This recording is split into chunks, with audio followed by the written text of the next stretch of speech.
In a few weeks from now, elections to the 17th Lok Sabha will get underway. It's time to take stock of what was promised and what was delivered. Every Friday, we bring you the Modi Years, a series which recaps the major policies, milestones, and controversies of the BJP government.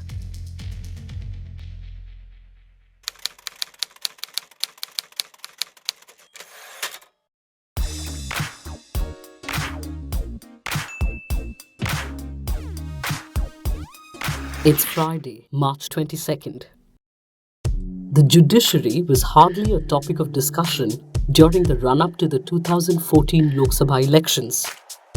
But in over 4 years since Narendra Modi took over as Prime Minister, with a majority in the Lok Sabha, the Supreme Court has gone through arguably its most tumultuous period since the days of the emergency in the 1970s.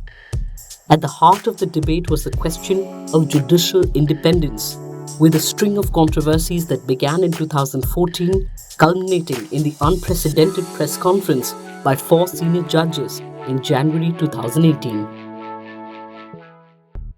Judicial Appointments. Soon after coming to power, the Modi government signalled its intentions regarding the appointment of judges to the Supreme Court. In June 2014, senior advocate Gopal Subramaniam was supposed to be elevated to the Supreme Court bench. Instead, an intelligence report with uncharitable comments on Subramaniam was leaked. After a highly charged battle that involved acerbic statements in the public forum, Subramaniam finally withdrew from the process. While the government denied any role in what transpired, the speculation was that the Modi government did not like the fact that someone who was the amicus curiae in the Sharabuddin encounter case in Gujarat was about to rise to the bench. BJP President Amit Shah was one of the accused in the case before he was discharged in December 2014. 4 years later, a judge who had given an unfavourable order that cost BJP a chance at forming the government in Uttarakhand had to face similar resistance. In January 2018, the Supreme Court Collegium recommended Uttarakhand High Court Chief Justice K.M. Joseph for elevation. The centre first sat on this file. Then, in April, it expressed its reservations at the appointment, stating that the parent court Joseph came from, the Kerala High Court, was already well represented in the apex court. It wanted the collegium led by then Chief Justice Deepak Mishra to reconsider the appointment. Instead of putting its foot down categorically, it took the collegium 3 sittings to reiterate Joseph's appointment, even as Justice Indu Malhotra, who was recommended along with Joseph, took oath in April. But the centre had its way as the reconsideration came with 2 other recommendations, leading to K.M. Joseph losing his seniority in the Supreme Court. In stark contrast, the elevation of 4 other judges in November was cleared in a record time of 3 days. This included Justice Hemant Gupta, against whom allegations of money laundering were made a year earlier. Reports suggested that the Congress was even thinking of an impeachment motion against Gupta. There was also the case of Justice Jayant Patel, who resigned in September after he was transferred abruptly from the Karnataka High Court, where he was poised to become the Chief Justice. In all these cases, what emerged was a divided Supreme Court collegium. National Judicial Appointments Commission. In August 2014, in the first Parliament session, after Narendra Modi came to power, the Parliament passed the National Judicial Appointments Commission Act through the 99th Amendment to the Constitution. The Commission, consisting of representatives from the judiciary, legislature and executive, was set to replace the collegium system of appointments in which judges appoint other judges. This was perhaps the most significant judicial reform since the collegium system came into being in the early 1990s. The government was able to garner support for the law in both houses of Parliament. But this victory did not last long. The law was challenged in the Supreme Court, which struck it down, citing breach of judicial independence in October 2015. Following this, there was no further attempt made to come up with a fresh law. The opaque process of judges appointing other judges continues to date. Suicide note.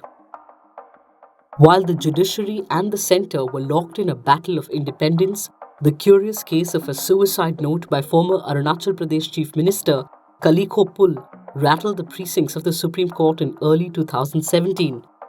On February 17th, his wife, Dangwimsai Pull, wrote a letter to then Chief Justice J.S. Keher demanding a CBI probe into her husband's suicide. Kaliko Pull died in August 2016 after the Supreme Court struck down his appointment as Chief Minister. A Congress rebel, he had taken the support of other rebels and legislators from the Bharatiya Janata Party to form the government in 2016. In the alleged suicide note, Pull claimed bribes were sought from him for a favorable decision on his government and named several politicians and Supreme Court judges.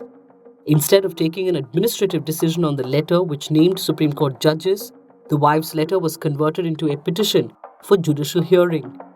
Dangwimsai Pull withdrew the letter, stating that such a proceeding will exhaust her remedies and that she wanted to write to the then Vice President, Hamid Ansari, for action. Nothing moved, and the alleged note was eventually buried. Chief Justice Deepak Mishra. Perhaps the most important phase of the last 4.5 years in the judiciary was the tenure of Chief Justice Deepak Mishra, who took over the judiciary's top post in October 2017.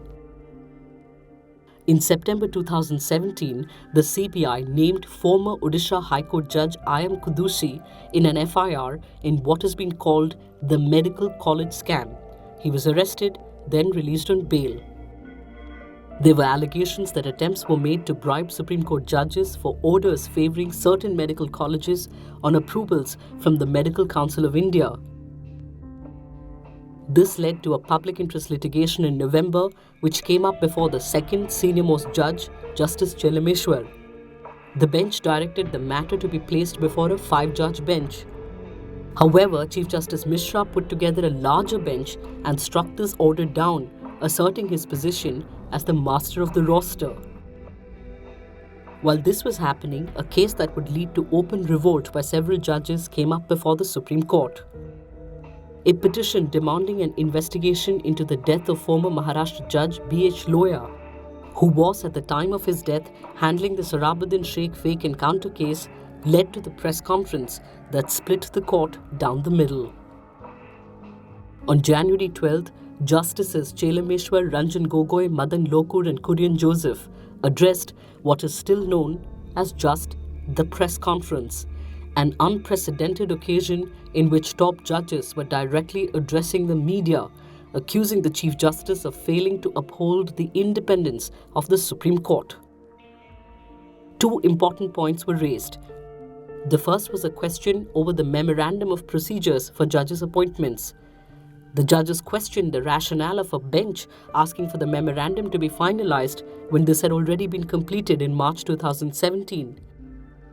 The second was the question of assigning cases to benches, which is the Chief Justice's role as master of the roster.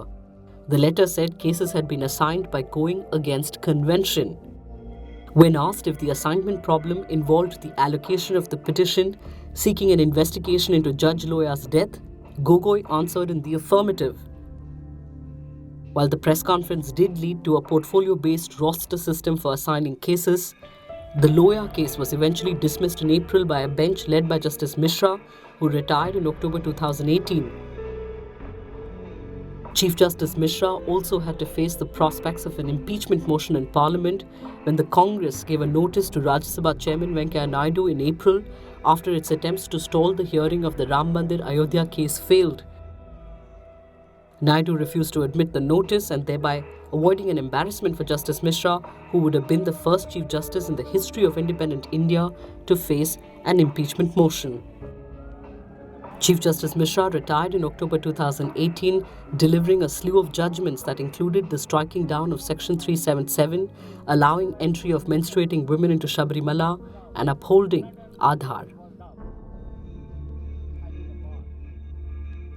Love your morning fix? Help support our journalism. Subscribe to Scroll Plus using the link in the description.